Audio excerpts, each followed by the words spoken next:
मुंबई गोवा हायवेवर घडलेल्या एका भीषण अपघाताने डोलघर गावावर शोककळा पसरली आहे.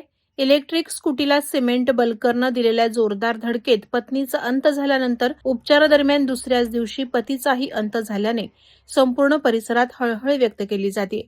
22 डिसेंबर रोजी दुपारच्या सुमारास विठ्ठल गायकर आणि त्यांची पत्नी विद्या गायकर हे ओला कंपनीच्या इलेक्ट्रिक स्कूटी क्रमांक MH46CU 7122 वरून पळसपे इथून पेणकडे जात होते.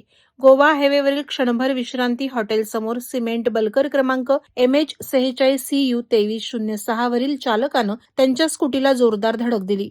या भीषण धडकेत विद्या गायकर गंभीर जखमी झाल्या आणि उपचारादरम्यान त्यांचा अंत झाला. हा धक्का सहन करत असतानाच पती विठ्ठल गायकर हे देखील गंभीर अवस्थेत उपचार घेत होते. पत्नीबाबतचं वृत्त मनाला चिरत असतानाच 23 डिसेंबर रोजी विठ्ठल गायकर यांनीही अखेरचा श्वास घेतला.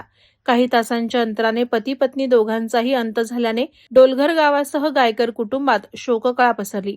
एकत्र आयुष्य जगलेलं हे दाम्पत्य अपघाताने कायमचं दुरावल्याने नागरिकांच्या डोळ्यात अश्रू तरळत आहेत. या प्रकरणी पनवेल शहर पोलिसांनी सिमेंट बल्कर जप्त केलं असून चालकाविरोधात पुढील कायदेशीर कारवाई सुरू आहे. अचानक घडलेल्या या दुर्दैवी घटनेने एक कुटुंब उद्ध्वस्त झालं असून रस्ते अपघातांच्या वाढत्या घटनांबाबत पुन्हा एकदा गंभीर प्रश्न उपस्थित झालेत. वादळवारा लाईव्हसाठी अमोल कुमार जैन, अलिबाग. नवी मुंबई व रायगड जिल्ह्यातील ताज्या बातम्या आणि घडामोडींसाठी सबस्क्राईब करा वादळवारा लाईव्ह चॅनल आणि दाबा बेल आयकॉन.